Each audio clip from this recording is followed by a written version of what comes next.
Hey guys, welcome back to Free Car Repair. Thank you guys for watching and subscribing to the channel. Today will be super helpful video to any of you having a Ford F-150, that generation here.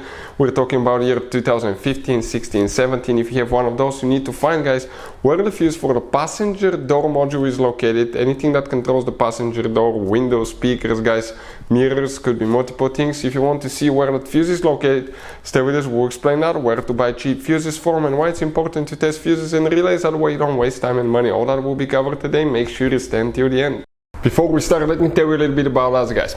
Every single car that we'll get here at the garage, we'll try to make every single fuse video and show you where it's located. Why we do that? Because if you're in the middle of the road, guys, in the middle of nowhere, and you need to find that fuse specifically, it will take you a shorter amount of time to just search for that video instead of looking for the manual in your glove box. And most of the times people lose their manuals. And if you don't know which fuse, let's say, to replace for ignition coils, fuel injectors, fuel pump, you may be just stuck in the middle of nowhere. So that's why we are making all these videos, guys. We're constantly working here at the garage. We're taking things apart, as you can see. And if you want to check out, guys, we have 3 channels that altogether have more than 1.1 million subscribers. Okay, we have all the mechanical work there. This channel that you're watching right now, we're going to list, okay, the fuse videos here, so we can save you guys time, money, and we can make it conveniently for you guys. So let's start on it now. So right here, guys, we're going to demonstrate on a 2016 Ford F-150 that we have here at the garage. That's the truck that we'll be demonstrating on. But even if you have, guys, some different here in my work as well, you have 2 different fuse boxes on your truck. One is under the hood, and if you open it, it will look like this one. Now here, guys, you have different fuses, relays that could be hard to find, expensive, they're Ford specific in some cases.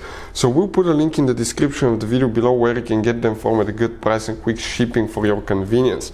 The fuse, guys, for the passenger door module will be located on the passenger side in the footwell by that kick panel. If you remove that cover right here on the side, you're going to see a fuse box layout that looks just like this one. Now, let's explain why it's important to test fuses and relays. That way you don't waste time and money. So let me explain why it's super important, guys, to test fuses. Fuses, not often you can see if they're burnt or they're good. Sometimes they may seem perfectly fine, you think it's a good fuse, you put it back in, and you end up spending money and time on parts and problems that do not exist, guys, when all you had to do, test your fuse, find out it's bad, replace it, fix your problem. So we will have a video how to test a fuse, okay, different kinds of fuses, and how to test relays, guys. We're going to put the link in the description of the video below, specifically to that video. Please check it out. The specific fuse that we'll need to check, guys, for the passenger door module now. Okay, if you come from the very top, you can see that's fuse number 23, 24, 25, then you go to 26 right here. So the fuse that we will need to check is fuse number 26. We're talking about a 30 fuse here. So from top, 1, 2, 3, 4, that 4th fuse, 30 fuse will need to be checked specifically. Hopefully the video will be helpful to any of you trying to find that fuse. If you have any questions, let us know. Thank you for watching. See you next time.